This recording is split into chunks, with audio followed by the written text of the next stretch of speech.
Listen to this.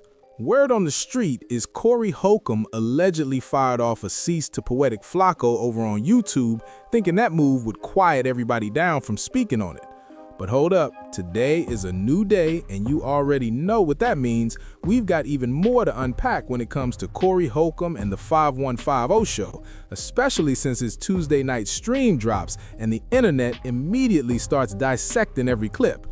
You know how it goes. Some folks tune in live, others just wait for the highlights to hit the timeline, and either way, the content starts circulating fast. So real quick, shout out to the GMS show, because they basically stepped in like, wait a minute, and pointed out that Corey allegedly sent that cease and desist to Poetic Flacco to try and shut the conversation down. Now here's where it gets interesting. I slid over to Corey Wackham's platform, and it really sounded like Corey was trying to convince Craig Fax that there's some big YouTube-wide conspiracy forming against him. Like, he's painting this picture, and out of nowhere, everybody just decided to start lying on him and dragging his name through the mud. But let's be real for a second. This whole situation didn't just appear out of thin air. It really kicked off because of the Anton Daniels situation. That's when things started heating up, and Corey began catching backlash for past comments on women, on kids, and everything in between, plus what he said about Anton Daniels and Ma at the time. So yeah, he's getting hit from all sides, but at the same time, Anton isn't off the hook either, because people started digging into his platform and pulling receipts on him too. So now, both of them are under pressure. Both of them are being called out, and neither side is really escaping the spotlight. And here's the twist.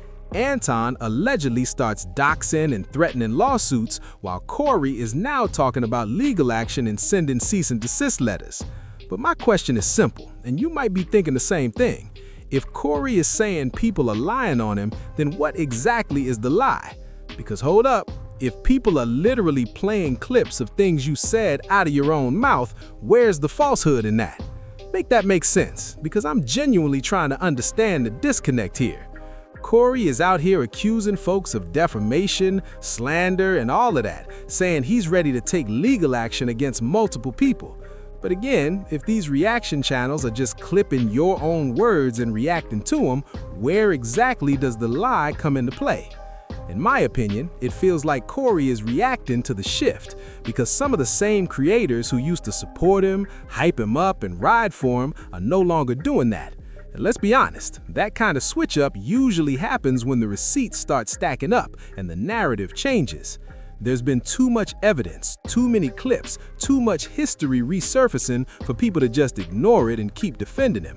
So naturally, those creators pivoted. They started posting the truth, showing the receipts, and giving their honest takes instead of blind support.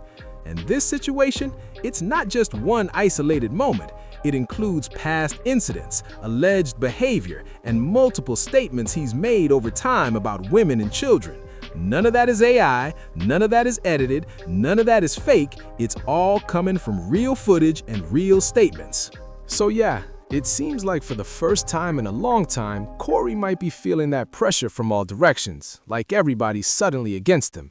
But the reality is, this didn't happen overnight. It's been building, and I've said before, if he wasn't going to take accountability, then he needed to just move forward and focus on his content. Instead, this Anton Daniels situation kept escalating. First, it was shots at Anton and his family, then it shifted toward Ma, then suddenly TMZ got pulled into it once the video dropped.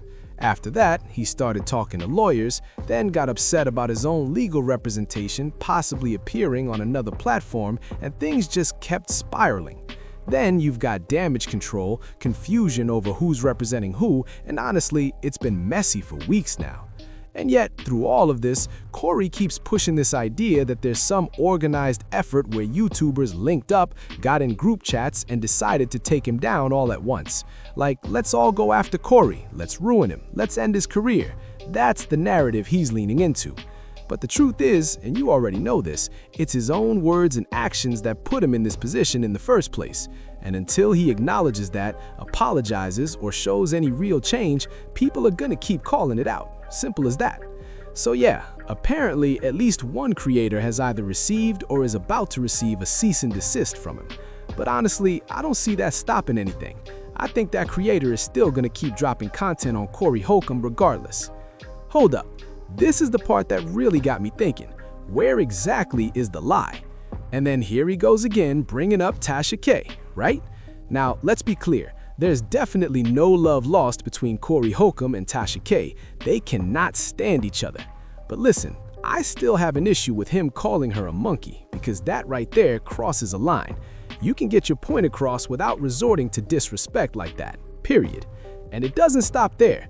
He's out here calling other creators tampons, calling them broke, even throwing around gay as an insult. So how are you gonna accuse people of slander while doing the same thing yourself? Make that make sense, because it's not adding up. Now he's trying to lean on the Tasha K and Cardi B situation as some kind of comparison. You remember that case. Tasha K made claims about Cardi B having an STD, and it ended up backfiring on her. Cardi came through with receipts, medical records, everything laid out like, nope, that's a lie, and because of that, the case ultimately went in Cardi B's favor. But here's the difference. Nobody is doing that to Corey Holcomb. Nobody is hopping online creating wild, made-up stories about him out of thin air. Everything people are calling him for is based on things he actually said himself. We're talking about his own clips, his own words, his own platform. Even Godfrey, yeah, the same one who's been on Corey's show before and seemed cool with him, stepped back. He basically said, I'm not rocking with this, I'm not supporting this, and that says a lot.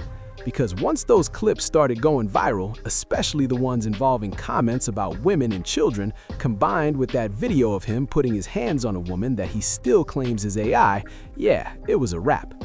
And you can see the impact in real time. Shows started getting canceled, bookings slowed down, and from what it looks like, he doesn't have much lined up until later this month. For someone who used to be booked almost every weekend, that's a major shift. That one video, plus the refusal to take accountability or even apologize, has cost him a lot of opportunities. But instead of stepping up and owning it, like really owning it, he keeps pointing fingers. Every week, it's a new person, a new creator, a new excuse, a new blame game. And let's be honest, part of what's really bothering him is that other creators are getting the clicks and the views off this situation, and this time, he can't control the narrative. There was a time when he could say whatever on his platform and his audience would just co-sign it. We're talking about 20,000 people in the live chat at one point. Now that number has reportedly dropped to around 7,000, and that's a noticeable hit. Fewer viewers, less engagement, less momentum. It's all showing. Now you've got memberships being pushed and old comedy clips being re-uploaded just to keep revenue flowing. But here's the reality check.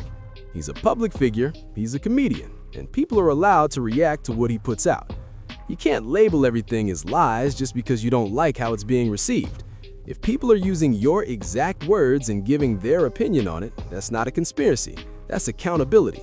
That's not people trying to destroy you, that's people responding to what you already put out into the world. And then, on top of that, he's still challenging Tasha K, basically daring her to drop receipts about whatever he thinks his ex-wife may have told her. He's still stuck on that angle, and I'm like, why? Because let's be real. Why are you so pressed about what your ex might have said unless there's something serious there you don't want getting out? But here's the thing, listen to this. As far as I know, the time when Tasha K allegedly spoke to people connected to Corey Holcomb was a while back, not anything recent. So the fact that Corey still has that on his mind right now, yeah, that's interesting.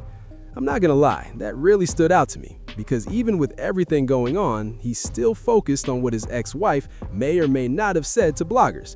And that right there, that's a very telling detail. Definitely a surprising twist in all of this, you guys. But anyway, that's where I'm gonna wrap this one up. I need to hear from y'all. What do you think about all of this? That's it, that's all. We've reached the end of the road on this video. Drop your thoughts down in the comments below. And don't forget, like, comment, and subscribe. Make sure you hit that notification bell so you're locked in the second I drop new content. All right, I'll catch you guys in the next one real soon.